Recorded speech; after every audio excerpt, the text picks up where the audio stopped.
Hello there, wrestling card collectors. Another episode of WTCtv. And today I have a very special guest, probably the #1 requested guest for some time now.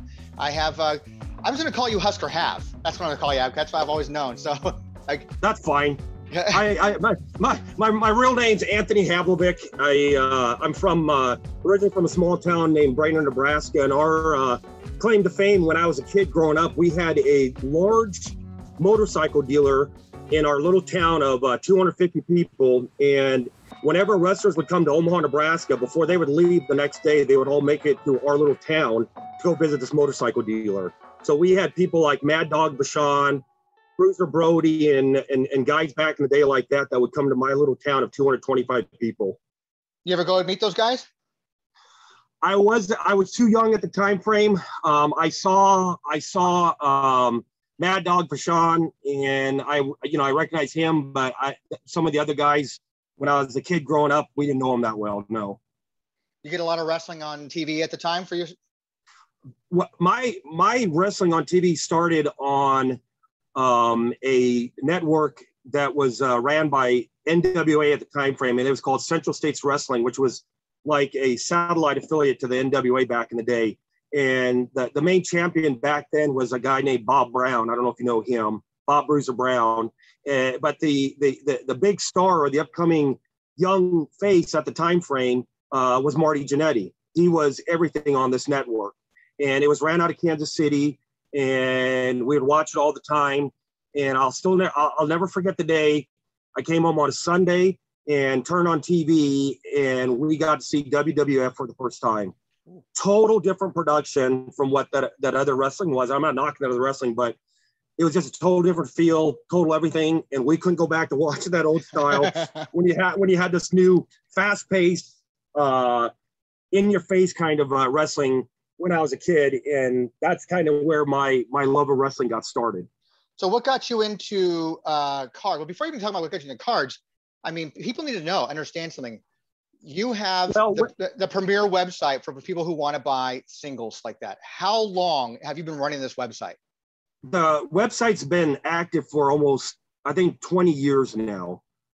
It's got started really small, and it just grew through the years. And the main reason why I started it was I used to do trade shows when I was active duty in the military on weekends when there's card shows. And I used to be very big into baseball, basketball, like most other dealers were at the time frame.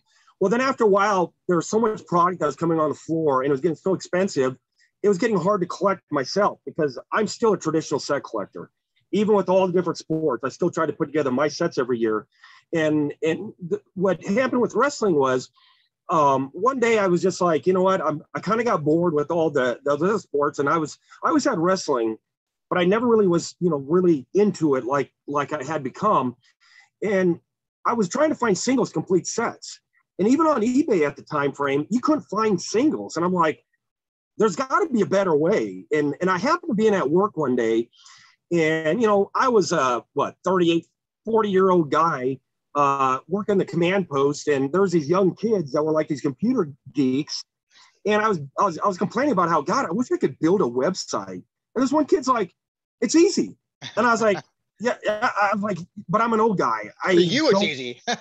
Yeah, exactly. To me, I'm like, so the next day I go into work, the kid's like, bring me some cards into work.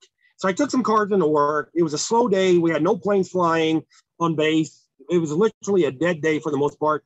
And he sat there and he went on this link and he showed me how to upload images, how to build pages, how to do different formats and stuff like that. And that's where it all started. After that, I started slowly putting sets on. And at one time frame when I first started, you could go on the World Wide Web and you could type in wrestling cards, not Huskerhavs, but just wrestling cards. And I'd be like number 400 or 500 on that link. Mm-hmm. Now we're in the top 5.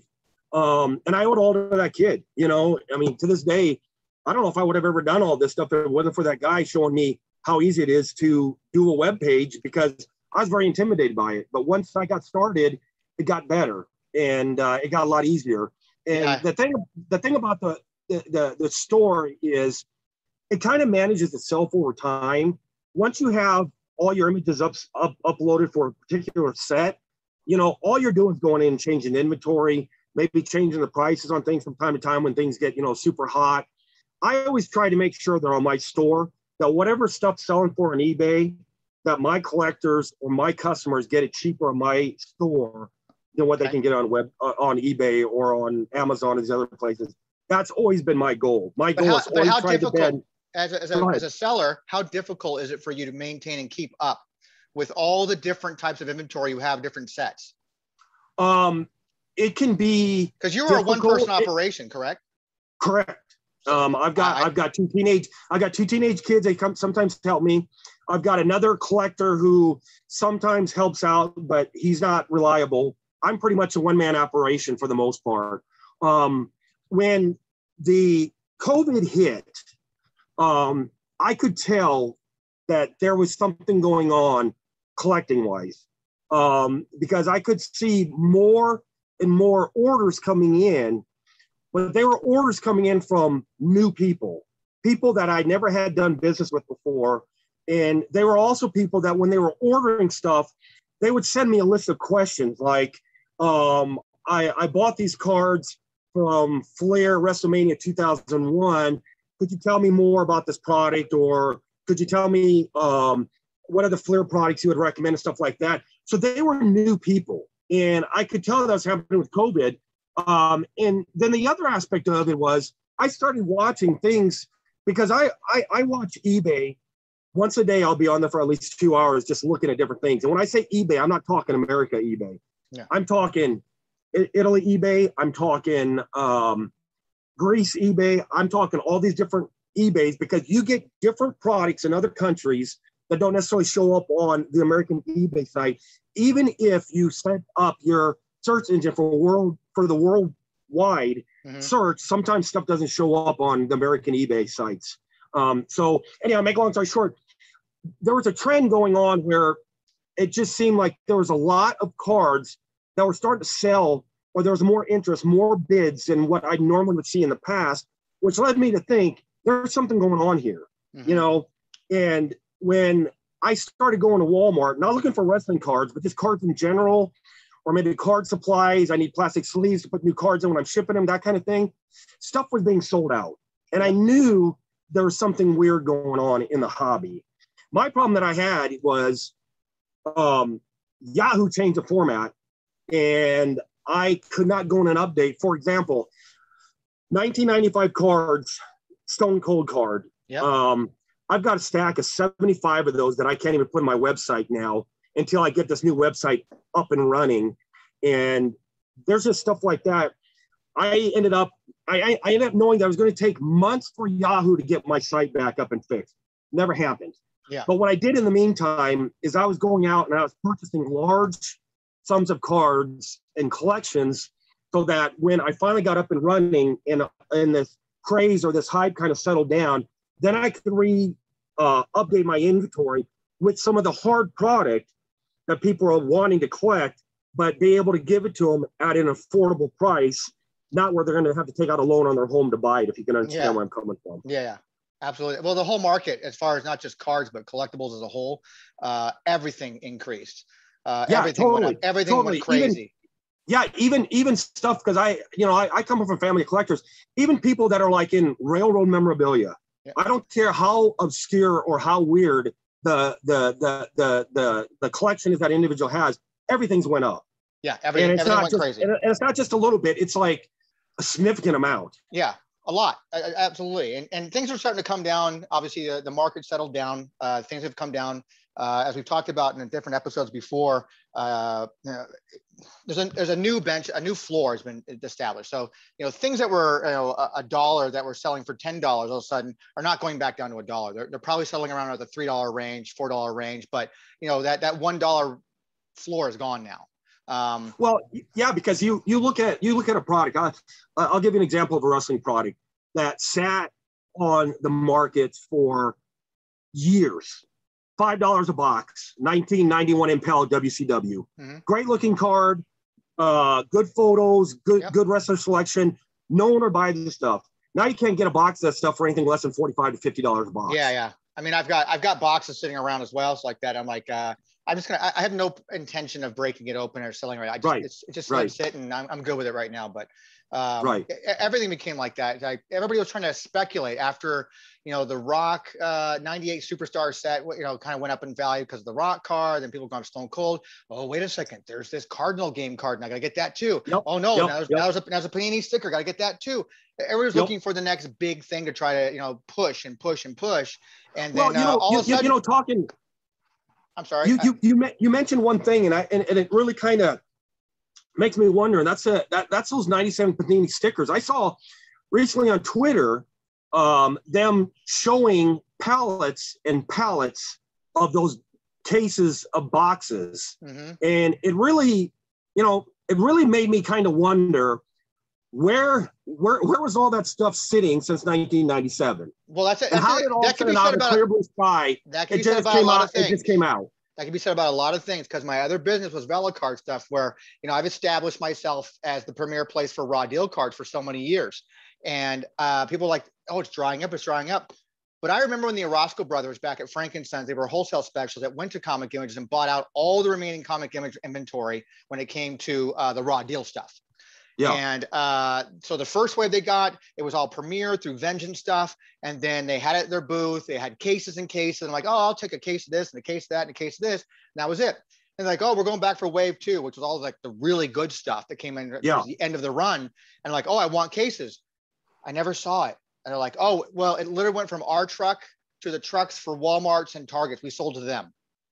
So we never even got it. And I go, I've never seen it in those stores. So it's not, I truly believe that there's some in a warehouse someplace, these logistic companies who have to go out there and take care of these warehouses are just sitting on these pallets of stuff, whether it be flat screen TVs, shoes, socks, trading cards. There are things sitting out there that have been undiscovered and it will be discovered someday. So it doesn't surprise me to see something like that. The fact that it's in Egypt surprises me. You talk about undiscovered treasures. 15 years ago, when my store was just really starting to get really up and running, I had an individual from North Carolina contact me, and he inherited his uncle's Wonderama collection. And his uncle, I guess, was one of the couple people that actually produced those cards. Mm-hmm. He had a 4x8 foot storage unit that was filled top to bottom with unopened boxes, sets. He even tried telling me, but I never saw him, but he even tried telling me that there was unopened boxes of the graybacks, which I didn't realize that there ever was graybacks. I always thought they were done in the sets. So I've never seen boxes, and I'm going to call bullshit on that one for now until someone can prove otherwise. But the thing about it is he wanted to sell me that whole collection, and unfortunately at the time frame I did not have the income to do it. The amount that he wanted, we could never work out a deal. And I think I know the guy. I often wonder whatever happened to all that stuff that's sitting in that storage unit. I think I know the guy. Really? Yeah, I think I know him. I think his name is Alan. Maybe. And I've reached out to him. I found him on Facebook. We've kept in contact all these years because he offered me that same collection probably about 15 plus years ago. Yeah. He even had the cells that were used to make the cards. Correct. He had uncut sheets. He's the one that sold me my test market set. Gotcha. Yeah, I see my test market set I ended up picking up off eBay at the time frame for $45. I got mine off of eBay from him. Gotcha. It might have been. But the interesting thing, and a lot of people don't realize, there's a certificate of authenticity that came with the test sets. Did you get one with yours? I believe so, yes. Yeah. A lot of people don't realize that those came with the 87 test sets, but there's actually a certificate of authenticity that actually tells you what number your set was out of the number that was actually produced for the test set. Yeah, because it's actually numbered on the box itself. Yeah, exactly.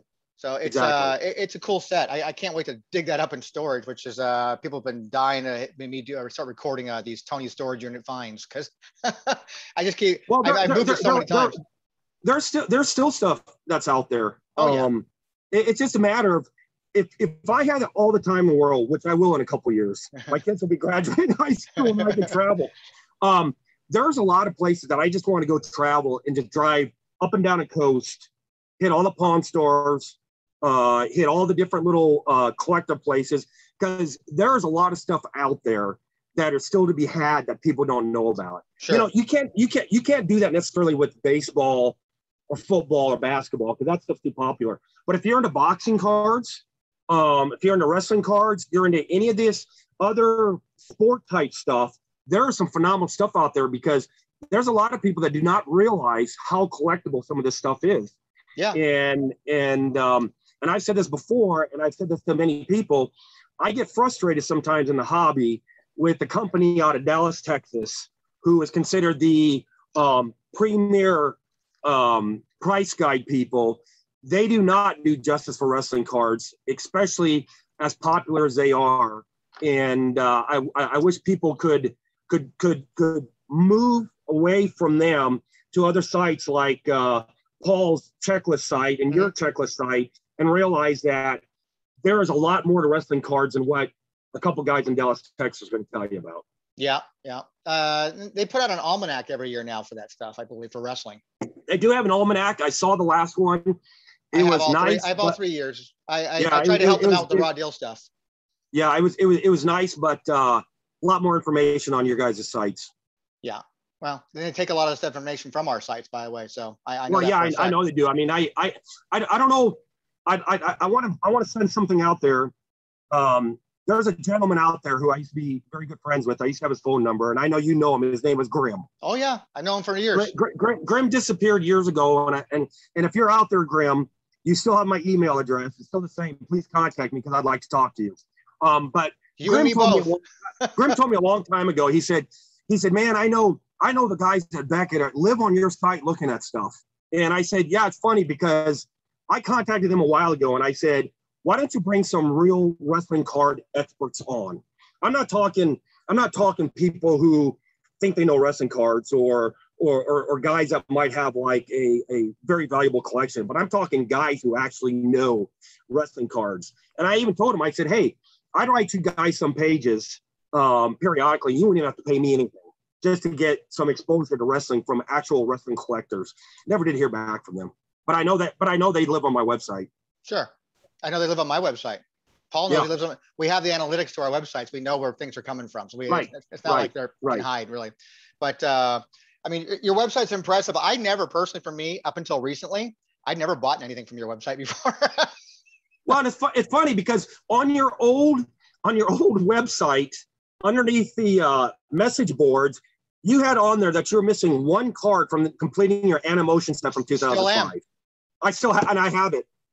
So whenever you want it, let me know. Yeah, I think card number 18, I think it is. Yes, yep. It's the only one I'm missing. I remember that there was a customer I used to have, a guy named Marlon Hernandez. Good customer. He was the only guy I knew had a complete set.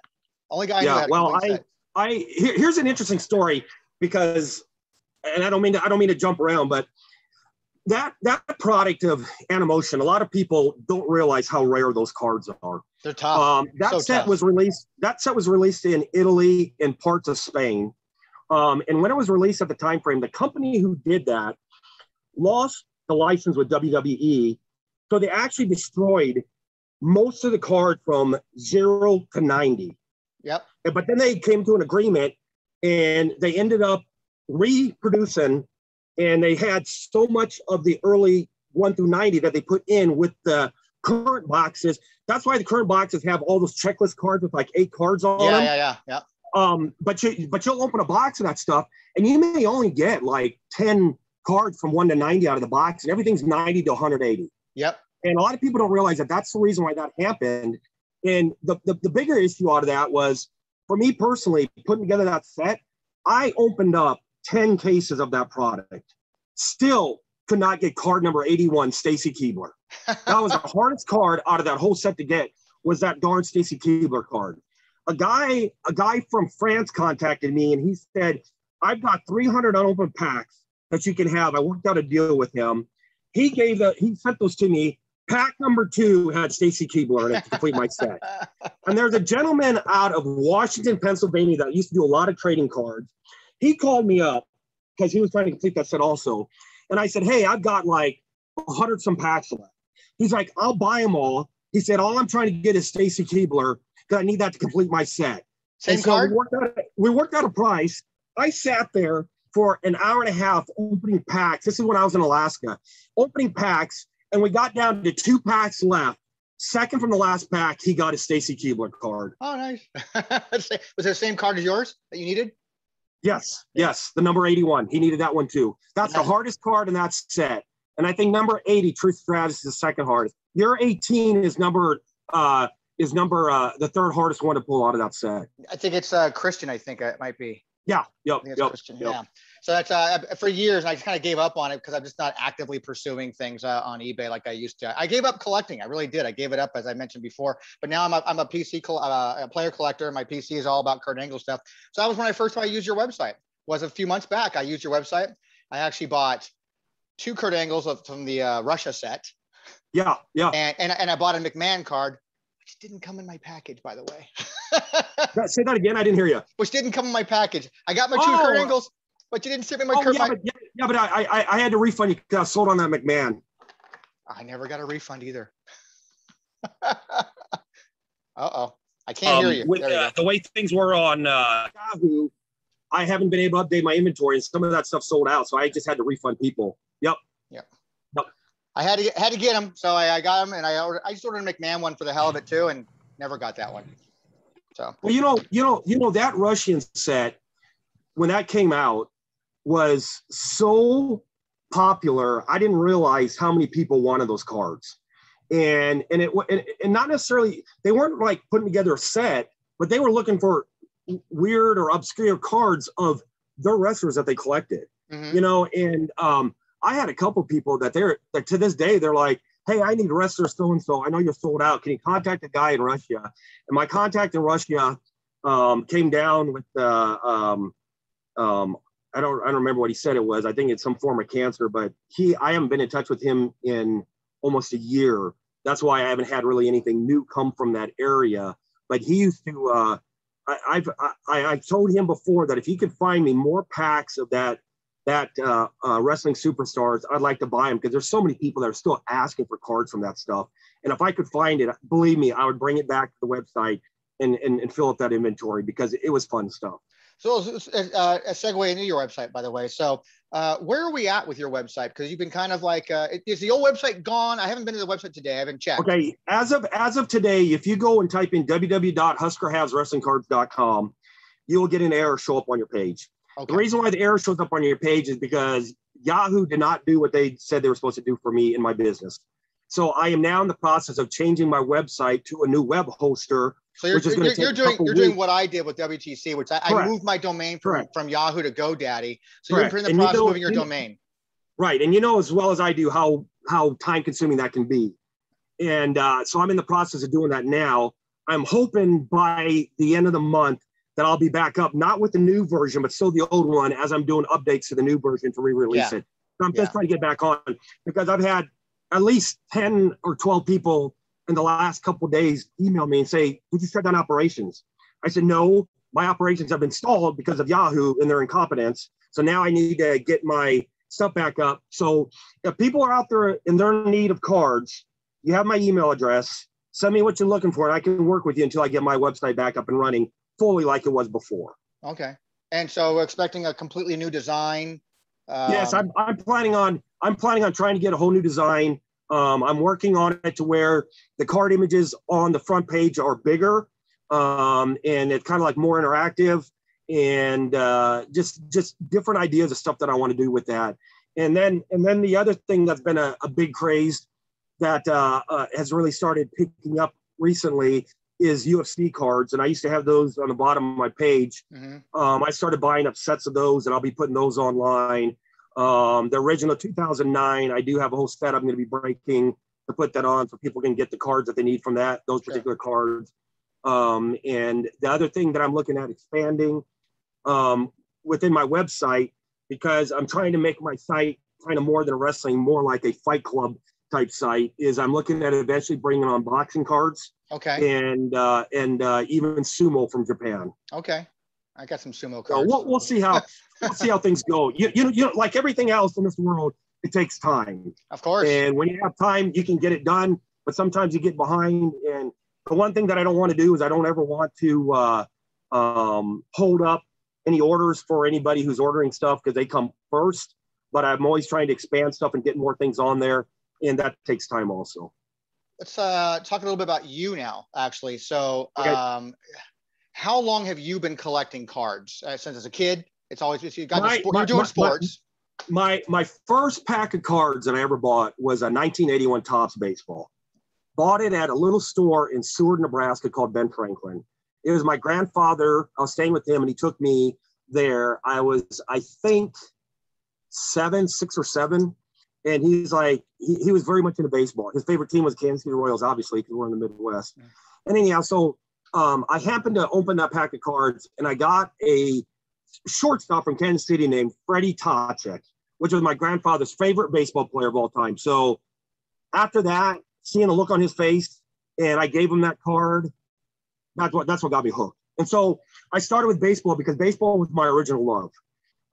And then I ended up, moving into football. Basketball was, I could never get basketball cards as a kid. We didn't have them in our area. The first basketball product that I bought as a kid was an 86 Flair basketball box. I paid $12 for it at the local grocery store. I remember sitting down, opening up, and thinking it was the neatest product I've ever seen, just because I wanted to get my hands on an actual pack of basketball cards. I knew they existed, from 80s and 81 and 70s, but where I live, you could not find them. Even I'm going to give out a name to people in the Midwest, a card dealer in Seward, Nebraska, who went by the name of E.V. Walsh. He had a great collection, a great store when I was a kid growing up. And I used to always get a lot of product from him. Even he didn't have a lot of basketball back then. But basketball was something that was kind of like a different niche that I wanted to really get my hands on. I couldn't. But I remember going into the grocery store in 1985 and seeing a black and red box with Hulk Hogan on the cover. And I thought to myself, no way. Are these wrestling cards? I bought my first pack. I got a Hogan and I got a George Animal Steel, and I was hooked. I said, these are totally cool. Now, I had other friends at the time from, they're like, why are you wasting 25 cents on a pack of wrestling cards when you could be getting a football card pack? Or another big thing back in the time frame was E.T., the movie. Yeah. I'm like, I don't want E.T. Or GPK. Don't forget about GPK. Yeah. Well, it's funny, but, so that's what kind of got me hooked. And then after that, once I started getting more serious and I got a little bit older, when I went into high school, and I saw a lot of guys, they were like, well, this ain't cool anymore. Well, they would either get rid of their sets or they get rid of all their cards. Well, who do you think would gobble them up? I would get them from anyone that I could get my hands on. And what I would do is I would just start building my sets because that's what I wanted. And I knew to have a nice collection, you couldn't go wrong by always having one set of every product from every year. And that's what I used to do. Well, you can't do that now because there's so much stuff on the market, but yeah. I still try to put together as many sets of different things from all the different sports and even non-sports whenever I can get it. I'm the kind of guy who I like to go out and throw maybe $200 on a stack of 5,000 count boxes, not knowing what's in it. Yeah. Bust through it, find a gem here and there, but get a bunch of stuff that I can put together sets. Yep. Like for example, right now, a gentleman out of Illinois who does a lot of autograph stuff. I've recently bought his non-sport boxes. I got close to, I would guess 200 boxes of product from this guy that I'm getting ready to break them down. All he took out of them was the autograph cards. All the other inserts, everything else is still in there. This is stuff like Game of Thrones, top 75 years, Star Trek, Star Wars, all that different kind of product. I've always been the kind of person, I'm a collector, and I just enjoy collecting. What do you do with the non-sport stuff? I mean, your website is all now going to be all about fights, combat stuff. But I have a link to my non-sport stuff because I realized that there's a niche for the non-sport stuff, especially people that are collectors of actors, famous people and stuff like that. Mm-hmm. And so I have a link to my non-sports store that's on the website, so they can click on that and go look at the non-sports. Gotcha. Once I get my wrestling website up and running, my non-sports site will be updated also, and it is going to have so much stuff that it's just going to be nice. I'm trying to get it to where it says equal to the wrestling footage as far as non-sports store, because again, non-sports is another good example. You can buy, for example, a box of Willy Wonka and the Chocolate Factory that came out a few years ago. And if you're missing card 25, card 27, card 30, good luck finding it on eBay. How are you ever going to find that card to put together that set that you want in your folder? Because to me, there's nothing that frustrates me more than when you have a set of cards, you're flipping through the page and, oh, there's one card missing from that page of 9 cards. Yep. That's my pet peeve. I know that feeling. It might sound stupid, but that's my pet peeve. I want complete sets because a good proper set of cards, whether it's wrestling, baseball, non-sport, in my opinion, is designed to tell a story. So card number 1 all the way to say card number 88 should have you hooked from the very beginning as you turn the page till you get to the very last card. If it doesn't, then that product wasn't a good product on the market. I'm not talking good product. I'm not talking in regards to the value of it, but I'm talking the interest that you as a collector would have from looking at each individual card front and back from the card number 1 all the way to card number 88. Well, let's talk about that for a second. Let's go to you're talking about value. Okay. Yep. So you are a collector, obviously, diehard collector. Right. You're a set collector. Right. You're telling stories, all that stuff that you're talking about, right? So do you care about value for your stuff? Do you care about value as opposed to take away the seller side, take away the yep. retail side. But as yep. as a person who has collection, do you care that your collection has value? And if you do care about that value, do you have stuff in your collection? Before we even go to that, I want to talk about grading a little bit too, but let's just talk about value in your collection. Do you care about that? To be honest with you, no, I don't, because I'm probably never going to sell any of my own personal collection. You say probably. Why do you say probably? Right. Well, what I mean by that is the people who are going to care about the value of those cards will be the kids that inherit them. That's my two kids. Okay. It'll be up to them whether when I'm no longer walking this earth, hopefully when I get buried with a box of trading cards. I don't care what it is. But I hope that when I'm walking up on the silver cloud, if I'm granted that by the good Lord, that there's wrestling cards or cards up in heaven, because that's always been my love. They're all gem mints up there, baby. All gem mints. Yeah, exactly. but as far as my own personal collection is concerned, everything that I have is in protection, plastic pages, hard screw downs, whatever. But I use my own personal collection as the framework for my store. All the cards that you see scanned on my store, except for a couple that I borrowed from you from the old site, were my own scans. And that's for my own personal collection. Now, there's a couple things. For example, one of the best sets that I think from the 80s that is a very hard set to get, undervalued in my opinion because of the scarcity of it, is the Carnation wrestling cards. Oh, God, I remember as a kid, believe it or not, I grew up on a farm, and we got farm subsidies because we didn't have a lot of money as a kid growing up. One of the products that we got was a Carnation container of hot cocoa mix for free. And I remember getting that thing home, opening that up, digging my hand through the powder to try to get to the bottom. And my mom got mad at me. She's like, "What are you doing?" And I said, "The only thing I want out of here is a card that's sitting on the bottom of this container." and that card was Sergeant Slaughter. Nice. Now the reason why I bring that up is you're talking about value.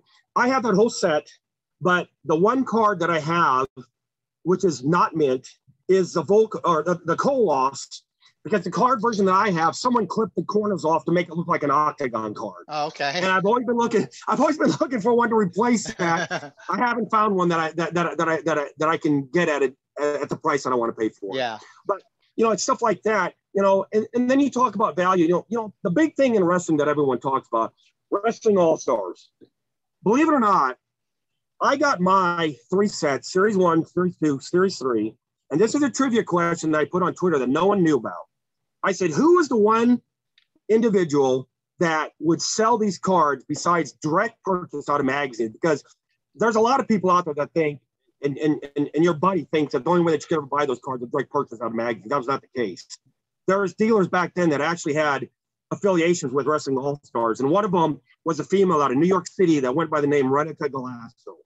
She was one of the first people back in the 80s that actually did a lot of mail order product for cards. Mm-hmm. And I got mine at the time frame, the 3 Wrestling All-Star sets. I got all 3 sets from her at the time frame for $3.50 a piece. Yeah, I think I paid $15 or $20 for mine. Yeah, yep. Because back then there was a lot of different products. She would carry a lot of these small sets, and she actually produced her own set of cards. I loved all of her stuff. The only thing that I wish that I had, and I watch on eBay from time to time, I can't find them. She used to produce her own price guide and her own checklist that would come in a monthly magazine that she would produce, and would highlight different products like that. I'd like to get one because I'd like to get that the old format that she had that had the Wrestling All-Stars for like Hulk Hogan for 50 cents, 5 cents for all the rest of the cards, just to take those out of that magazine and get that professionally framed as something neat. Maybe that'd be really cool, actually. Yeah. Do you remember the name of the magazine? It was, I think it was called Glasso Cards. I just remember the lady, she was, I don't know what I looked online, and there's now a rent to Glasso in New York, but she works with real estate. And I thought about contacting, because I'm sure it's a different name. I'm sure they got to be related or it's the same person, but doesn't do wrestling cards or doesn't do any sports cards anymore. But she used to do a ton of stuff back in the day. That's amazing. I remember at the time frame, 1985, I bought a 85 Topps, 85 Don Ross, and 85 Flair from her, all 3 factory sets for $25 at the time frame. And that was the stuff that she had. She had all kinds of stuff. Yeah, but that was that's the price back then. I mean, that's. Oh yeah, exactly. Those days are long gone like that. But so with you, a longtime collector, obviously clearly a longtime collector, and you said that you probably wouldn't sell your stuff like that. You probably wouldn't. What would it take? What would it take for someone to sell something? So you say probably, as $1 Million Man says, man, everybody's got a price. I don't know if I could put a price on my stuff right now, because I'm if someone came at you and said, I want your your test market set from '87, it's like NWA, and here I'm going to give you X. What is X to you? Like, is it not available to anybody? It's hard to say, because I know you want me to get a price. I just can't throw one out there, because I'm not looking for a dollar amount. So like, you know what? Yes, a dollar amount would exist, I'm sure, but Well, like for example, that 87 Wonderama test set, my sting in that card is as perfectly centered as a card as you can get. Far sharp corners. It went from that box into plastic pages, and the plastic pages that I use are not your traditional plastic pages. They're a very, very thick stock plastic page, almost like this in a screw down. They're hard to find, but that card is as clean as you could get. I would bet if I sent that in, because I'm not a grader, I don't like grading stuff, but I bet you if I sent that in, I bet you it's a 9.5 or a 10, easy. Okay. Well, that just answered my question about grading, like that, what your thoughts were on grading. So here's my thoughts on grading, and it comes from the fact that I guess I'm an old-time collector, and I've been in the hobby for a long time.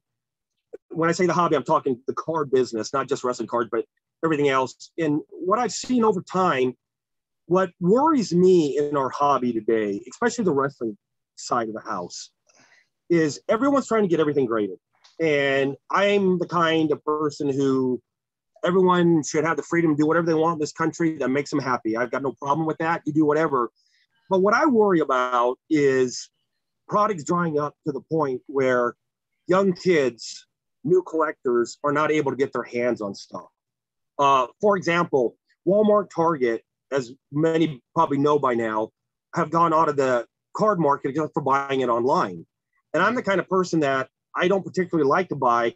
If I want to open something today, let's say I wake up this morning, I've got nothing going on, and hey, there's a new WWE product that came out. I don't want to have to order it and wait 7 days to 2 weeks for that to come in the mail. I want it now. That's kind of like the American spirit, that you want it now, you get it now. And what is happening to me, and a lot of people say, well, kids go on eBay. No, you can't. You have to be a certain age, or you have to have your parents' permission to go on eBay.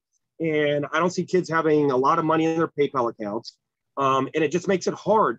I just worry because, for example, I had a good friend of mine that was in the military years ago that got into Depression era China. And that stuff got to be very valuable. But what happened with that is it got so valuable that new collectors never would come into the market because they couldn't afford it.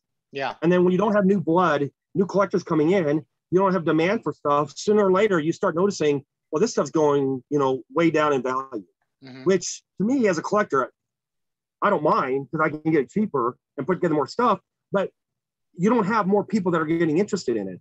And if you don't have more people getting interested in it, companies aren't going to make more stuff, and then it's going to die. And that's my greatest fear that I have in the card market, especially the wrestling card market, because the wrestling card market is special compared to all the other wrestling, not the wrestling, but all the other sports markets that are out there. Because the wrestling card market itself has true fans. They have people who actually love a Hulk Hogan, who actually love a Sting, and they actually want to collect all their stuff. Whereas other sports, for the most part, you might have someone who's collecting the World Series team from, the Washington Senators, but their passion is not the same like it is for wrestling. That's why I kind of get frustrated sometimes with Beckett, because they don't see that passion out there for wrestling the way that I do, and some other people within the collecting market. We've had conversations about this in our previous episodes, and even on one with Zan and I's on Worlds Collide podcast. Everybody go check that out. Cheap plug. Is that it's just that there's ways to do this. Okay, there are ways that people do their homework right. There's ways to go out there and still to afford be able to afford to buy what you like.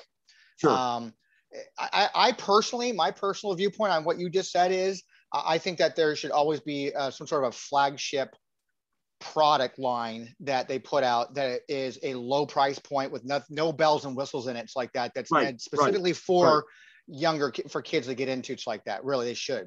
They should have something that has. I don't want some high-end or short print multi-parallel type stuff. Just give me like a couple autographs in it possibly that can possibly hit in there. But most of it, it's just, some kind of base set with some chase and that I can enjoy as a young fan. Well, and that's something that I don't understand about Topps. They'll go out now and they'll put together a product and they'll have blue version, silver version, black version, rainbow version, chrome version, this version, that version. And they don't realize that, at least in my perspective, no one's buying or collecting those different versions. I disagree with you on that.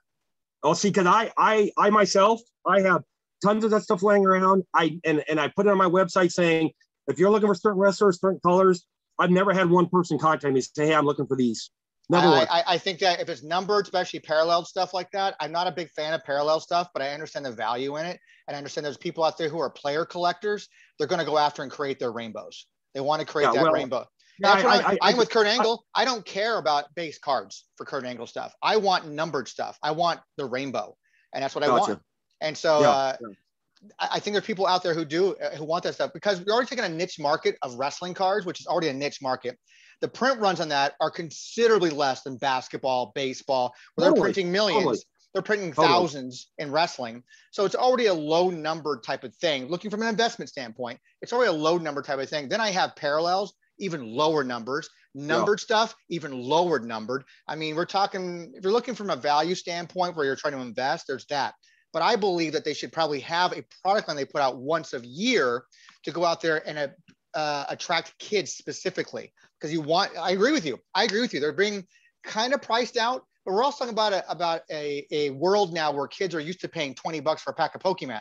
All right, so I know it's crazy. It's not that they don't have money. They don't have money, and it's not that they're not using eBay. They are using eBay. They do have money. Their interests are in Pokemon because that's what's fed down their throats, because they can afford to do that. But I think if they had something that they're still into wrestling stuff, and we had a cheap level type of stuff they can get, $2 for a pack of cards, that's totally affordable for them. They can go to Walmart or Target. So that's not going to be like the crazy guys waving guns trying to get their shit from the Walmart and Targets. They're not going to go out because there's nothing of real value in those packs to them. Like, wow, an autograph card I might get $10 for, big deal. But something that's for the kids, I think companies should start looking. I agree with you in that. I think companies should start looking towards, like, how are we going to attract newer collectors now instead of pricing them out.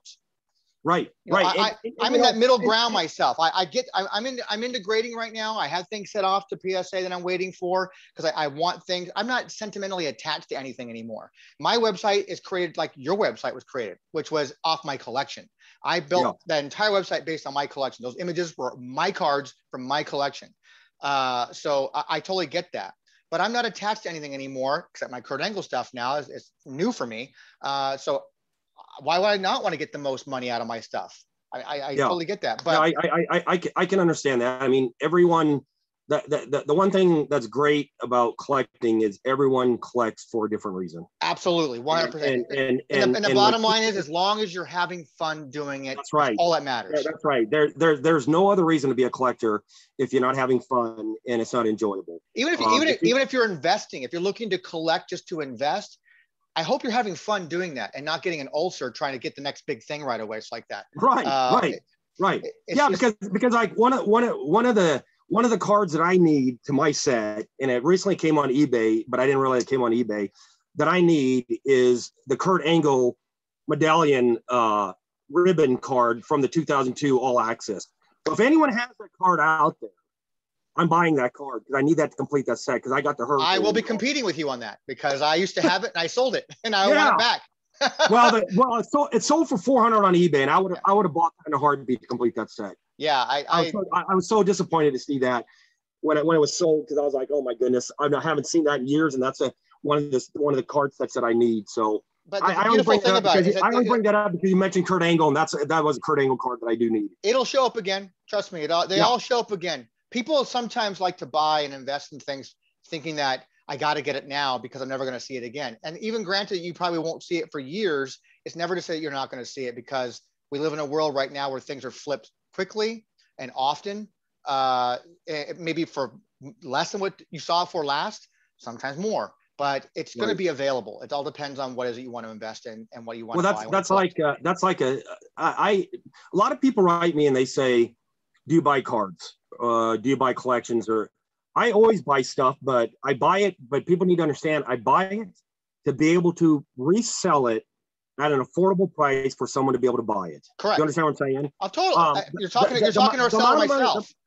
The amount of money that I make reselling stuff goes to buying more product or finding more stuff overseas because the overseas stuff is hard to find and it can get pricey to get that stuff from overseas back here to the States.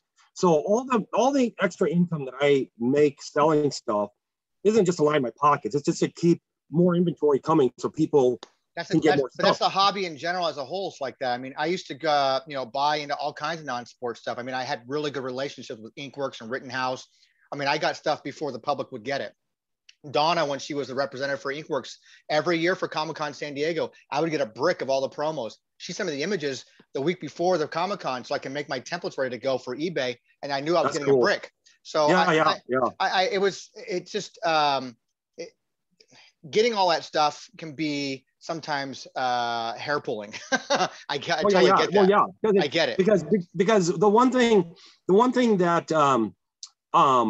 takes the most time is uploading images to the store. 100%. That's just for one set. Yeah, it can take, on an average, for me to build a page, for example, because I'm behind now because my site was been down with Yahoo for so long, but to put, like, for example, 2021. Try being down 7 years.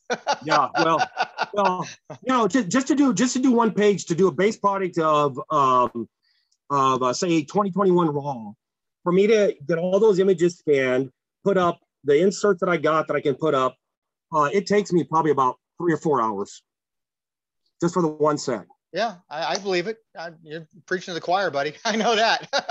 I know how that is, man. I'm trying to get all these images uploaded for a checklist. And especially back in the day when I was doing all by myself, it was just me. I was just, creating pages from scratch. And I didn't have templates like you're using probably now. You're using these page builder type templates. I didn't have that then. I used mine. I would literally open up Notepad and type in bracket, HTML bracket. Yeah, I still do that. Believe it or not. My templates are all built from scratch.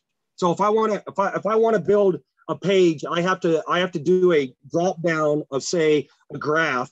I have to align the size that I want for the pictures, and then I have to have the name of the card, the amount for the card, the amount in the inventory, and then the price button underneath. That's all done from scratch. When I say I have formats, the only thing that I have formats are like different color variants and stuff like that I can put on the backgrounds.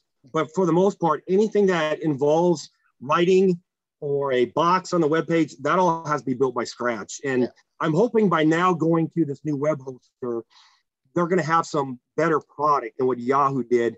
I mean, Yahoo had still, I mean, they're all, trust me on this, all web hosting companies have very similar and very easy use interfaces, templates, literally thousands of them. And Yahoo's no different. They had it. They should have treated you better by migrating all that stuff over to their new stuff, because they got rid of, I got that notification too on my Yahoo account for WTC. As of March 31st, we're no longer supporting this, blah, blah, blah, blah, all that crap. So I let it go. And so, yeah, I couldn't use any updating any sort, but the information was still there, and I kept it there so that people can still see it until I was building it on the other page, you know, in the back end. And then I just got rid of it. I just recently deleted it, like I think last week for the first time now. So I was paying double websites for several months. Wow. But just so I can have the information there still, until I was confident I had it all moved over. But everybody has those templates. You don't have to create anything from scratch anymore from a web design anymore. Everything's done with templates, very easy to use, very what I call tunnel, or just keeps you right here. If you happen to have HTML knowledge, you can do some cool little features on the side. But you know, I'd recommend, don't beat yourself over, man, at the heads like that with trying to, you know, code anymore. It's like that. You don't need to. You just don't need to. I know. That's why this new hoster that I'm going to use, I'm not going to drop their name yet because I want to make sure it's going to work before I say anything. But I'm hoping it's going to be much more smoother, and I can get things up faster and do a better job. I'm assuming you're probably paying someone with that hosting company to kind of rebuild it for you. No, I'm actually going to be doing most of it myself, because all of the stuff that I had from Yahoo was built on a program called Site Builder. Yep, I know that program very well. Yep, and this company told me that they can use Site Builder on theirs. Okay. So it should just be a matter of me uploading my pages online with them web hosting, and then I'm good to go. All right. So that's what I'm hoping. So I'm keeping fingers crossed that it's going to go that smoothly, because I'm actually going to be kicking this off tomorrow, starting getting it uploaded and seeing how this all goes. Oh, okay, great. So there's something I do want to mention. I have a couple projects that I'm working on. Okay. That especially, this is stuff from around the world. That if people are out there, one of the things that I'm trying to get my hands on, I don't know if you can see this. Okay, yeah, I can see it. This came out in 2007. It was a sticker set in Italy. Okay. And if anyone has, looks just like those cards, those prominent cards. Yeah, it's kind of similar. Yeah. But the stickers were inside. If you can see on the bottle. Yep. You would take the sticker off your bottle of Pepsi products, and you'd get 2 stickers in them. I'm trying to complete the set. So if there's anyone in Italy or Spain who has this product, who has stickers, let me know ASAP. Yeah. The other thing that I'm trying to get that I did not pick up, and I was stupid back in the time, because I was stationed in Italy in 2007, 2008. Pepsi also had 24, or not 24, but the 12-pack can packs. Mm-hmm. There was 2 wrestling cards per box that you could cut off. And I think there was 12 cards in that whole set. But the cards, for example, like a Mountain Dew, the cards, instead of it being like black and white, it'd be green and white, you know, whatever the card. Sure. But I'm trying to get that set. That set has eluded me. I've seen it. I picked up a case of that product when I was in Italy. Never did anything much with it because I was kind of, my focus on some other stuff at the time frame. And now I wish I would have got that. And then a third product came out in the UK. I don't know if you're very familiar, but British Resurrection magazine, the publisher used to make some sets.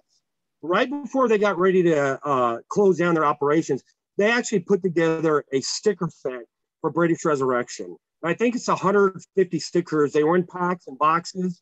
I've been trying to find those forever for my own personal collection. So if there's anyone in the UK that has those, whether it's an open box, complete set, I want to get my hands on it.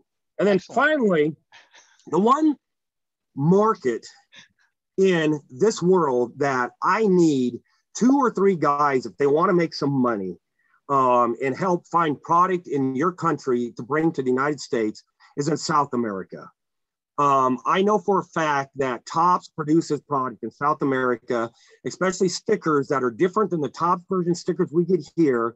They did some stuff in Mexico with slam attacks in chip packages, stuff like that. If you live in those countries, you want to earn some money, and you want to be my hunter on the ground in your country, contact me and we'll do business together. Because I've got guys in India, Russia, Germany, Lithuania, Slovakia.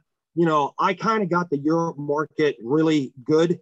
I don't have South America, and that's really why I'm trying to get some collectors down there that want to help contribute to our website. I might be able to turn you on to a couple people out there in Argentina, at least, or no, Chile. Yeah, because I know Chile, they did as many as 4 different sticker albums, WWE sticker albums, back at the time period that Topps wasn't really producing any sticker albums, even in Europe.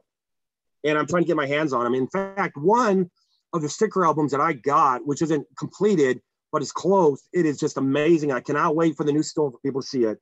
The stickers are stuck, which is okay, but I'd rather have the stickers loose. But they look like an 87 Topps version WWF trading card, nice. But they send a sticker format in a book, and they are phenomenal. There's only been 1 or 2 other people that knows that I got my hands on that from South America. Let me reach out to because my Vela cards business for Raw Deal is extremely popular in Chile. It's probably the #1 country I sell to outside of the U.S. for Raw Deal. I'll be honest with you, with Raw Deal, I was late to the table. It was a great product, tons of cards per set, great photos. And the only thing that frustrates me on Raw Deal, being now 50 years old, to look at the numbers to put together sets, I have to use one of these. Oh yeah, it can be difficult. The later releases, you're talking older ones. Later releases started using it for that reason alone, because they put them in a box. But like the original, when people buy, because I've got some on my website, but no one's near what I'd like to have. But when people buy stuff and I see Raw Deal, the first thing I think is, oh, where's the magnifying glass? Because I'm going to need to figure out the number. It's either that or I go to my page. I leave my page open so I can look at the image of the card and the number that lines up on the card, then I can pull it off that way. You need if you want to. But that was a great product, and to be honest with you, I really wish they would have kept that product going. Well, Comic Image lost that license anyway, so they lost the entire WWE license anyways. That's a whole. I did a whole different podcast back in the day for Velicard stuff, talking about the death of Raw Deals like that, and the game still exists today. It still exists. It's been out of print since 2007, but exists in virtual format since 2009. And I supplied world championships at Gen Con every year for 10 straight years. I gave away so much product for prizes. But yeah, if you want to buy me out, I'd be happy to sell. Got to go to Wisconsin and pick it all up. Go to Wisconsin and pick it up. I would, but I got a couple of other big collections I'm working on right now. And then the other niche that I'm really starting to dabble in, I'm trying to get more and more in, are BBM from Japan. Oh. I think there is no better product for quality of card. All their cards are high gloss. They remind me of a Stadium Club type card. Sure. They have great American wrestlers on there. Most of the shots, if you have, is good wrestling shots. Great looking cards. I think they are totally undervalued. Oh yeah. And I'm doing everything I can to buy up whenever I can find people that have lots of them. 100 to 200 to 300 cards. I buy them up immediately because I'm trying to get all of those updated on the webpage. And then another one I want to throw a shout out to my friend Greg, because he kind of turned me on to these, are the Gong magazine paper cards from the early 70s. There is some significantly fun Japan products if you can get your hands on them. The problem that you run into is nowadays, especially the 70s stuff, you can kind of pay an arm and a leg if you're wanting to get Monster Rusinov or whatever, which is what they called Under the Giant at the time frame. Yeah. Oh yeah, it's expensive stuff. It's good stuff, and especially the new BBM stuff. I know they aren't making wrestling anymore, And I think they kind of quit around 2012 or 13. But then another product came out that a lot of people didn't realize from Japan, King of the Ring cards. I don't know if you've got many of those. It's a playing card set, kind of similar to Raw Deal, where you have different level cards, you know, for hit, punch numbers and different things like that. They got a lot of nice cards, but those sets are almost impossible to put together. They're not big. Most of them are only like 48 to 55 cards, but good luck. I mean, the last version that they had come out, I bought 6 boxes of that stuff. I still haven't even come close to putting together all 45 cards. Collation sounds really bad. Well, it's because they have cards that are like rare, very rare, you know, and that kind of thing. But, you know, to me, a 45 card set, you know, I don't care how very rare it is. I still want to try to put that together. You know, Yeah. Why bother with just the first 20 cards when you have the other ones? You know, it'd be different if it was a 500 card set and you had rares in there. I could see that'd be impossible. But they're small sets and they got great wrestler selection, and stuff like that. And so it's kind of interesting. And then the one other product that I don't understand, there's a female product that comes out in Japan. I'm trying to remember the name of it. But boxes are next to impossible to get, but it's quality material. I'd love to get my hands on that, bring that to the States, but I just can't find it at an affordable price. That's another reason why you'll notice on my webpage, I don't have any leaf product, because leaf product costs too much to break open, and to put stuff on the webpage. I would have to charge too much for what the cards are worth to be able to try to make just a small amount of profit to justify opening that stuff. I'd love to put leaf on my website, but it's not advantageous financial wise to be able to do that, because when I open up a pack of leaf and you might get some wrestlers that are selling for $5 to $8 on eBay, and I'm paying in essence $10 to $15 a card for that card in that pack, well, you're losing money, and I can't afford to do that. Yeah, it's a little bit of a higher end gamble type thing for that product. Right. And then the other problem that you had to me with the leaf is, if I was going to put that together, I'd be putting together my own sets, and they have those different variants for each one of those wrestlers also. Yep. So, you know, one thing I will say about Topps, and I'm gonna give them a good shout out right now. I like the fact that I can buy one box of Topps product, and by and large, you always get one complete base set out of one box. When's the last time you bought a box? Been a while. It doesn't exist anymore, my friend. There's no way you're getting a base set out of a box. Yeah. Well, I just for the last several years, there's no way you're getting. Yeah. Well, I would say probably the last wrestling box that I bought that I actually broke for product probably was a TNA thing. TNA? So 2013? Yep. What happened to my wonderful green screen? Because what I do now is I've got guys that are just autograph collectors. Yep. Like there's a gentleman out in Connecticut, and he'll buy a whole case of WWE, open it all, works out a deal with me, because all he's going to keep out of it is the autographs. Mm-hmm. All the other inserts, you know, like the WWE Here Now or WWE, you know, rookie draft pick thing or whatever, all those neat little inserts are in there.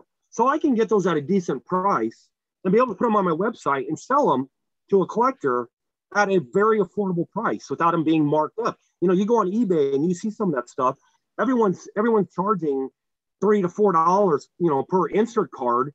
What I'm able to turn around and sell them for $2, I'm still making profit, and I'm still able to take that profit and then go buy more. But people are able to buy that stuff. Like I said before, my whole goal has always been to sell stuff cheaper than eBay, so that people that are collectors know that they can go to my website and they know they can find everything that they need and not have to worry about paying 20 or 30 different shipping charges to different people. They can get it all at once. The only caution that I have, I know you're out there. I know there's people that go on my website and they try to gobble up everything dirt cheap and then try to get it graded and put on eBay and flip I want to ask you about that, by the way. So I hate it. What about conditions? People bitch and complain about conditions. Every single card that I sell, you'll notice on my webpage that I don't put a condition for each individual card. It'd be too hard. It would take too much web space and too much time. Every single card that I sell on my webpage, if it's anything from 2000 or newer, should always be near mint to mint condition. There may be times where a card might fall into a lower grade because that's the only card I got left. But for example, I got 75 of those Stone Cold cards.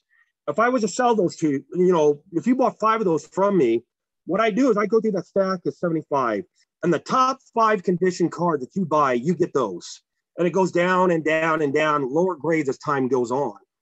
But everything that's on there, you're buying at a value that you should expect is worth the money that you're paying for it. So everything for the most part is always going to be, I try to make it near mint to mint. And do you ever get a customer who emails you back and complains? Yes. And says, I can't take this card. There's no way I can get it. I'm not going to be able to send this and get graded. Yes, I had an individual just recently buy 3 WCW Gladiators cards for me. And you know as well as I do that those cards from Peru are so hard to come by in good condition. Right. They are beat. Those are cards sold to people in Peru who, weren't going out to buy plastic pages and albums to put them in. No. They came in a box. They came in a box set. I got it right behind me. Out, they thumb through them, jam them back in the box. And I don't care what anyone says. I've seen enough of that product. You are not going to find gem mint cards in that product. If you do, then you can buy a house with that card. You understand what I'm saying? Because they just don't exist. Yeah. So this guy bought these 3 cards, and I told him up front, hey, they're not gradable. They're quality cards for what you're buying for the amount that you're buying them for. And he got them for, I think, Ric Flair for like $10, the 2 Hulk Hogan for like $20. They weren't 100% mint. I would call them excellent at best, or not more. But I specifically tell people, if you're concerned about the condition of a card, let me know, and I can send you the actual scan of the card that I'm looking at sending you, so that you can be happy with that product. Well, this guy didn't care about any of that. No. Well, he gets his product, and I no more than 2 days later, I get this long email saying, "You sold me junk. This stuff wasn't worth my time. I can't get it graded." And I wrote him back, and I basically said, "Here's your refund. Don't ever shop for my store again, because all you were looking to do is buy something cheap, get it graded, sell it for a couple thousand, and line your pockets with money." Yeah, and that's not what this hobby's about. It's a flipper. Oh yeah, I mean, right. It's right. For example, there's another individual that will remain nameless. On a website, he went on to blast me many years ago because he bought 5 Ric Flair test NWA header cards. The header cards, yeah. All sent to him near mint condition. And the guy goes on to and he bought them for $5 a piece. Okay. Now he goes on to blast me on this webpage saying, you get what you pay for when you shop with Huskerhav. This is a guy who has a extensive collection out of Orlando, Florida. He goes on, pretends like he's a wrestling card expert, goes on a webpage, blasts us for selling these cards. They were all near mint or not better of cards, but he didn't get a gem mint card that he was hoping to get sent in to get a PSA 10 so he could go gloat to his friends that, hey, I got a PSA 10 Wonderama card. Needless to say, the whole point I'm making of this is I'm here to protect this business. There's only a couple other people in this hobby who really has done a good job protecting this hobby. You, Paul, Chuck, I consider the authorities. Anyone else who claims that they're authority in wrestling cards, they are not. Just because you have 50 Hulk Hogan Wrestling All-Star cards does not make you an authority of any wrestling cards whatsoever. There's a lot of product out there. And if you don't know your product, then I don't consider you an expert at all. But more importantly, don't go slamming my site, other sites, or other collectors because you have an agenda for your own personal collection. That's all I'm going to say on that subject. I think a lot of people have agendas on their own collections and stuff like that. That's for sure. I mean, we all have different levels of, what we want to try to protect. I totally get it. I get the market. I see things from all standpoints. I totally agree with you on your standpoint. I agree with the grading side for what people want to do with that stuff on their side. But, as a seller, I sympathize with you. Because as a seller myself of raw deal stuff, I've had to go through that time and time again where I've had people like, this is not the best condition car. Like, it's a raw deal card game. Okay, they don't print this stuff anymore. There's no packs for you to go open anymore. Right. I buy collections out, and most of these collections are played condition type stuff. Yeah, exactly. And the other issue that you have with raw deal, because I would love to really get into raw deal. You can't buy, for example, you can buy a brick of 800 raw deal cards on eBay. You know, a lot of 800 sure. And an 800 count box. But guess what? It's almost impossible to tell. Is that raw deal overload? Is that raw deal? The first year product. It could be Premiere, Mania, fully loaded. Could be anything. It is hard. So my only aspect to that is I was going to start buying unopened boxes. Good luck. Guess what? The unopened boxes of that stuff has done. Woo! Oh yeah. Gone through the roof. You know, because the only way, for example, like there's a one product that what's the gentleman's name? I can't think of his name. Rob Van Dam. He has one of his first cards in one of the raw deal boxes, and I think he appears on that box. I don't know if you know which series that is. But if you're talking WWE Raw Deal, I'm the Huskerhav of Raw Deal, buddy. Well, yeah, I know that's what I'm saying. That's what I'm saying. If you can, do you know what the name of that box is that he appears on that box? It's called Raw Deal Mania.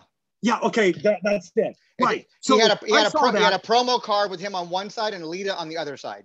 Yeah, and I saw those boxes a while ago, and I said to myself, the only way I could make a web page and actually have all Raw Deal Mania cards is if I actually busted those boxes over myself, because then I know, you know what I mean? I'm not going through a stack of 800 that they're all the different Raw Deal products. Because I'll be happy to negotiate a deal with you if you want images for Raw Deal stuff. I owned every Raw Deal card ever made.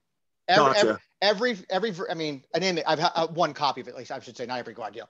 I have every copy. I paid a guy years ago to scan everything for me. And that's all my Vela card stuff. I protect it with my watermark on it because people want my images. And if you go to any Facebook group, any other website that's trying to sell and move Raw Deal stuff, they're constantly linking my image. I'm looking for this card. I'm looking for this card. Looking for this card, because I'm the only one that has the clear images of that stuff. Because I've owned it all. I've owned all of it. Right, and I including the stuff in Spanish. Well, and I noticed recently, and I think it's because of COVID and all the new collectors, but I think there's a lot of people that are doing a lot of stuff by mail with wrestlers, sending stuff off to have them autographed. Yes. Raw Deal stuff, they get some phenomenal photos of people, and there's a lot of people that are buying Raw Deal, and I ask them point blank, you know, you're buying all wrestlers, say, you're buying all, let's say, Christian cards. You got like 20 Christian Raw Deal from various sets that I have on my webpage. What are you doing with those have them to have them autographed. And so that's why I've been trying to do more and more, but I'm trying to get done open boxes. But if I can't get these done open boxes, maybe I'll be coming down to Phoenix and buying your inventory. My inventory exists in Wisconsin. Oh, is it? Well, then you could come up to Nebraska and we could road trip from Omaha up to Wisconsin. I don't think my partner would be very happy with me just showing up at it. It's a story that I don't want to even talk about publicly right now. I'm having a really hard time with that stuff, and I'm actually gotcha. I don't want to make any announcements on that stuff yet. Yeah, but gotcha. I'd be happy to talk to you about it off air.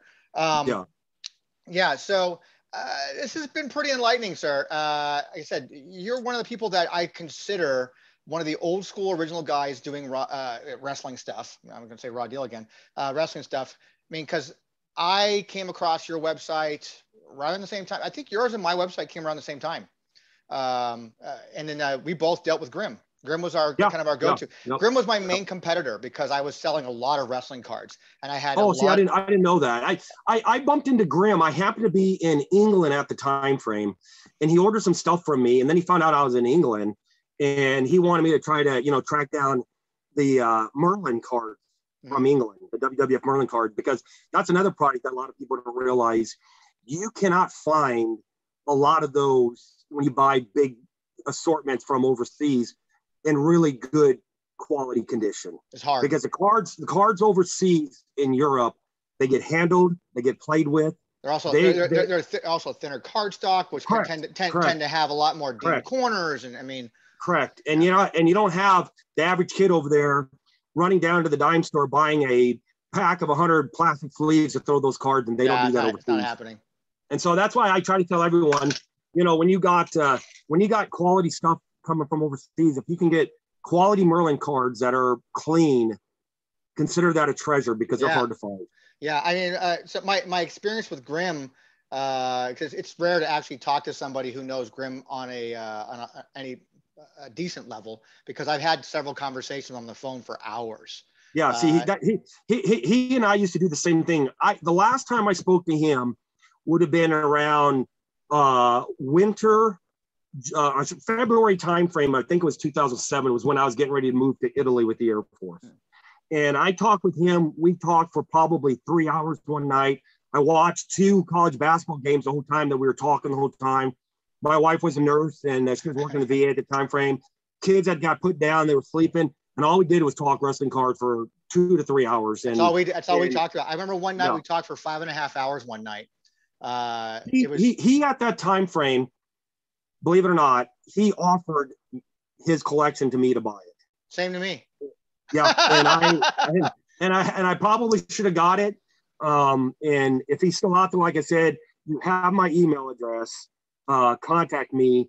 And speaking of which, my email address, if anyone wants to know what it is, Huskerhav at yahoo.com.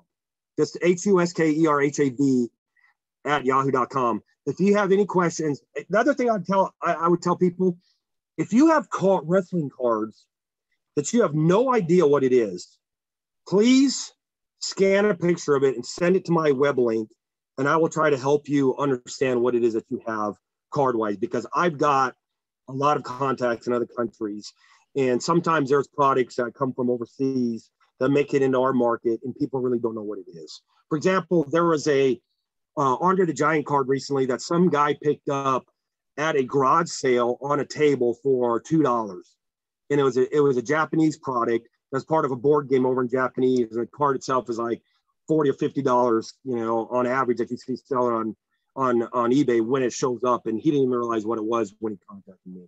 I love those kind of finds. I love those finds. Yeah, another example was because I really try to educate people on wrestling cards. My Hurricane mask card, relic card that I got, I bought from a guy in Louisiana who actually had it on eBay. He had that. He had the Undertaker relic and another relic. He had them all for $25. Buy it now on eBay at the time frame. And I contacted him and I said, look, that Hurricane card is around $1,000 card. I said, you need to pull that off of eBay. I said, I would like to work out a deal to buy that from you outright. And so he ended up calling me up in Alaska, and I ended up getting that from him. And he threw those other 2 cards in just because I was so nice for doing that. Yeah. Most people probably would have bought it for $25 and said, hey, I got something on this guy, but I won't do that because collecting is supposed to be special. And the one thing that I try to do is make sure that everyone who comes in contact with me leaves knowing that they had a special experience. And more importantly, they saw an individual who valued their cards as well as their collection. And that's what I always try to do when it comes to this hobby. And yeah, it's a good philosophy to have like that. Always take care of your customer. Always. I mean, you bend over so much. Right. But there is a limit, obviously, but you always try to take care of your customer. There is, and there's those people that are going to go on this webpage who no longer shop on my website because I told them I don't need their business, and there's a reason for it. Well, there's always going to be those kind of people like that. I mean, people. And there's nothing you can do about it. To me, it's kind of like take it with a grain of salt. It's going to happen. But everybody has a different perspective on how they want to collect and why they're collecting. And all you can hope for is for people that maybe are displeased with your service in any way, shape, or form. All you can hope for is that they're at least having fun doing what they're doing. Yep. That's all you can really do. And I'm going to leave this plug too. I tell all my loyal customers that if you're happy with my website, if you're happy with my product, I don't need to hear a thank you back from you. But what I'd want to do is have you tell 2 or 3 other collectors that, hey, I found this website and this guy took care of me. He'll take care of you. That to me is more important. I really like to believe and think that even though all these years later was my first time ever purchasing something from you. Yeah. I mean, I knew about you. I mean, I knew about you from the get-go because when I'm looking for research, it's like that to try to find out what cards I had, it's like that, well, at the time, your actually site didn't exist. But you know, you kind of have to. It's a small network of people, and you kind of have to kind of treat people with respect in that Right, way. right, But you just, you know, you want people to walk away happy. You want correct, people to at least enjoy what they're doing and having fun what they're doing, whatever their agenda is. I can't right, control. I can't control your agenda, and you ain't going to control right, my agenda. So right. as long as we're having, no one's getting hurt by it. So you know, just having fun and enjoying the hobby for whatever it is. I mean, Well, for example, I had a gentleman was working on the what's that? What was it? Not Circle K. I think it might have been the Swanson set, and he needed 5 cards to complete that set. He bought 3 of the cards from my website. 2 of the cards that he needed to complete all 5 were sold on my website. Well, I went through my backup inventory, which is going to be stuff that I'm going to put on here. And I had the 2 cards that he needed. Well, guess what? He got all 5 cards.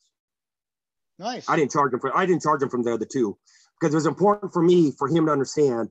I knew how important that collection was to be completed for him.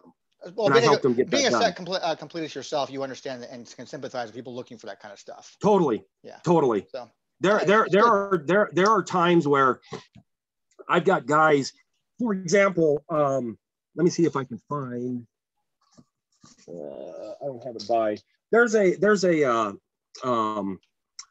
set of cards that came out in England. They're like a postcard, about 3 by 5, and it has all 4 of the McMahons in it. And there's a girl down in Dallas who was saying, I have the most elaborate Shane McMahon collection. I know that person. I know her on Twitter. I've not found that card. I know it exists because I saw it on your website. Well, I worked out a deal. I got some of those in. I contacted her, and she said, well, what are you going to be charged? What do you need for those? She said, that's the only card I need for my collection. I said, well, I'm going to be putting these on when I finally get my site updated, and they're going to be selling, the commons are going to be selling for $10 a piece. The stars are going to be anywhere from 25 to 30 a piece because that's what they go for. They're impossible to find. But she's like, I'll give you 20 for the Shane. And I said, well, I have the other McMahons also. And she's like, well, how much you need for those? I said, Beans, you want them all? Because they look cool framed because they're big cards. Yeah. I said, how about 50 for all 4 of them? And she was like, she couldn't believe it. She was like, that was phenomenal. So I'm pretty sure I know this girl because she cleaned me out of a lot of stuff on Bella card stuff for probably Shane and Man stuff. But see, I get a kick out of that. I get a kick out of knowing that someone's going to have a product that I had. They're going to get it, and it's going to be a pinnacle part of their collection. You know what I mean? Mm-hmm. That they display. Like there's a gentleman down in Las Vegas, I shouldn't say recently, 3 years ago, he was buying up all kinds of unopened wax boxes from me. Everything that I could get my hands on from the 2000s. I'm talking your Flair products, even the 92 WCW tops, that was released overseas. Mm-hmm. He was buying all this stuff up for me. I lost track of him. I just recently went to Vegas last week with the 2 kids and my brother and a friend of mine from high school. And I wanted to go see because supposedly he has that displayed in Vegas somewhere, but I don't know where it was at. And I lost his contact information because I want to go by and see it because most of the boxes that he has, he bought from my store. And it's just kind of neat to know that you can have that kind of impact on someone's collection and their life basically because they enjoy that stuff as much as you do. Yeah. Everybody has a different way of collecting, man. It's fun stuff. Yep. Really fun stuff. Yep. We're going to wrap it up here. Okay. And it's where can everybody find you on social media? I think you're on Twitter. Okay, I'm on Twitter. I'm under Husker Wrestling Cards is my Twitter name. I didn't put Huskerhav.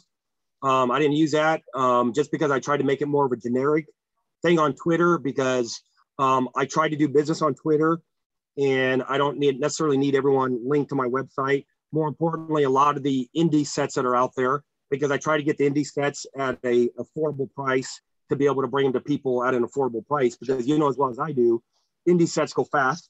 Yep. They sell out really fast, but I'm trying to get them at a price that I can at least put them on my website and allow people to buy them and afford them, and they're not marked up much. If I have a guy out there who has Indiana Southwest Wrestling or whatever, and he has a indie set, I don't want him to say, oh, you're just going to go around and put this on your website and make a ton of money off us. That's not what my intention is. Yeah. I try to get that stuff because I try to get exposure to all those indie people. And in regards, I want to throw this other plug out there too. For you people that are out there that have wrestling cards that are independent producers, if you want free advertising, if you want people to contact you directly, I offer you a link on my website. The only catch is I require one free set from you, and I'll put your set on my website with all the contact information to you for at least a full year before I'll take it off to give you that exposure for your independent wrestling card sets. I'm just throwing that out there because there's been a couple of people that I've worked those deals with, and I like to get that exposure to everyone else also. Are you on, is Twitter the only place that people can find you, or you have a Facebook Twitter's page the for your only place business, that I'm or on. Instagram? Twitter's the only place that I'm on. I've contemplated building a Facebook page, but I got to get my new store open first. So the Facebook ain't going to be anything that's going to happen anytime soon. It's just going to be Twitter and direct email, and I go from there. I had contemplated putting my direct phone number online just for people needing help, resources, stuff like that. But I haven't done it just because of the amount of calls. Get yourself a Google number and have it forwarded to your actual number, so you never have your real number. I might do that. I might look at that. That way, when it comes to your, that's probably a good idea. But I'm hoping. Jesus Christ. I'm hoping to be able to start getting more memorabilia online and different stuff like that. There's so much wrestling stuff that's out there, and it's all fun. And that's, to me, the most important thing is the fun aspect of it. Like You're still having fun with it. Like those Pepsi stickers from Italy. If you're in Italy and you have those, contact me ASAP because I want that set. Wow, this is definitely a time for us to go because, man, my green screen is like it's just going crazy over here. It's going crazy. Sounds good. But I'll let you go. Yeah, so everybody can make sure you check out Huskerhav's website when it comes up. Hopefully at the end of the month he'll have it ready to go. It's the premier place to go to buy singles for wrestling. It's always been that way for damn near 20 years, if not at least that long. I've used it only recently, but I've gone to it looking for references for things before in the past. I was contemplating years ago trying to buy you out of all your raw deal stuff back then too. But well, it's funny. Maybe in the near future, maybe it'll be the premier raw deal site. I don't know, man. Velocards is the place to go. No, anybody, I'm saying goes for I'm saying if I buy you out. Yeah, I'm thinking about ready to retire that because trust me, you go do a Google search on raw deal and probably 90% of the images are Velocards images. Yeah, so, that's cool. It's just it's been that way for a long ass time. So like that, I went all in. Hey, one other thing I want to throw out there before I let you go, and I know we got to go, but I could talk to you all night about wrestling cards, just so you're aware of that. Yeah, I know. On your own website, you had a set called Omnipress that had Cactus Jack cards. Did you ever have those cards, and have you ever physically seen those cards? Because I don't think at that point in time, when I know what the set you're talking about, I think at that point in time that became like something I knew about but didn't have. This was beyond my collection at the time. So I've never physically owned those cards. Gotcha. Yeah. And then there's one other set that I want to ask you before I let you go. The editor's newspaper cards that were all black for WWE from Europe. I think there was 8 cards in that set. You had to be invited to a WWE post celebration to get those cards. You have the images. Did you ever have those cards, or where'd you get those images from? I think I do have them. Yes. Okay. Yeah, I think I do have that set. I'd be interested, FYI. in buying my set?